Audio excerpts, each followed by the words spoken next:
Possibly the safety story of Motorshow was the announcement by Hans Tauscher, the managing director of Mercedes-Benz, who of course are world famous for pioneering crumple zones and for their safety cell technology. Mercedes-Benz are to slash their charges for airbags by 50%. There are 11 cars in their range that now have airbags as standard, and if you want to take up the option, instead of paying £1,500 for a bag on the driver's side, it's now cut to £750. The reason for the reduction is twofold. Mercedes-Benz obviously recognise the economies of scale, but they also want to influence the public perception of airbags. Now, I reckon that at a time when a lot of us are having to come to terms with wearing seat belts in the rear of cars, the whole business of airbags can be rather confusing. What do? Airbags have actually been around a long time, and they've saved many hundreds of lives. In simple terms, a bank of sensors detects any impact above 12 miles an hour, either frontal or from the rear. And the bag is inflated and, most importantly, deflated in milliseconds. The brief period of full inflation is sufficient to cushion the driver and passenger against sustaining severe injury. On this, the flagship model, the 600 SEL, airbags are of course standard. And this car goes on sale in the UK later this month. In a depressed market, it's going to be very interesting to see how she performs. What am I talking about? The order book is full for the next 2 years. So who else is selling cars in 1991? Here's Alan Freeman. And it's the pick of the pops top 10 cars for 1991. At number 10, it's family comfort with the stylish looks of the Peugeot 405. Up one at number 9, we've got the nippy Nova from Vauxhall. Down at number 8, Peugeot 205, no longer the baby of the range.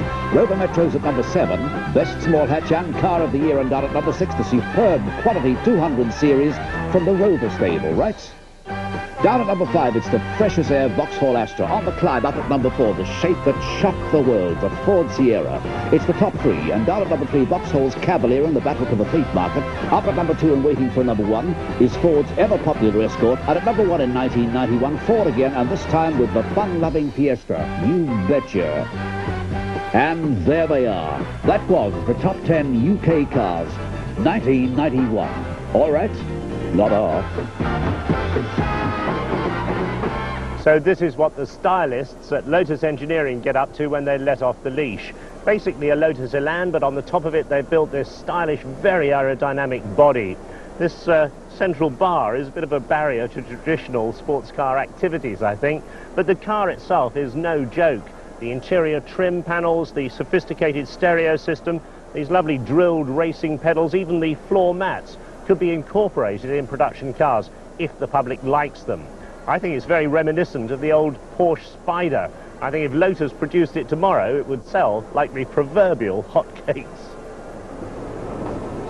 Now, I think this is one of the most stunning cars at the show. Now, Alfa Romeo are billing it as a concept car, a mobile laboratory, but in fact, it's nothing of the sort.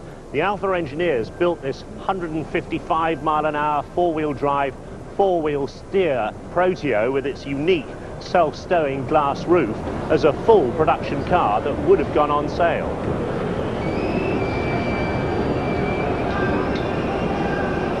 Trouble was, Alfa Romeo are owned by Fiat, who also own Ferrari, and in the event it was decided that this car poses too much of a technological threat to the Maranello machines. Just goes to show the depths of the political internecine warfare that goes on in these huge industrial concerns.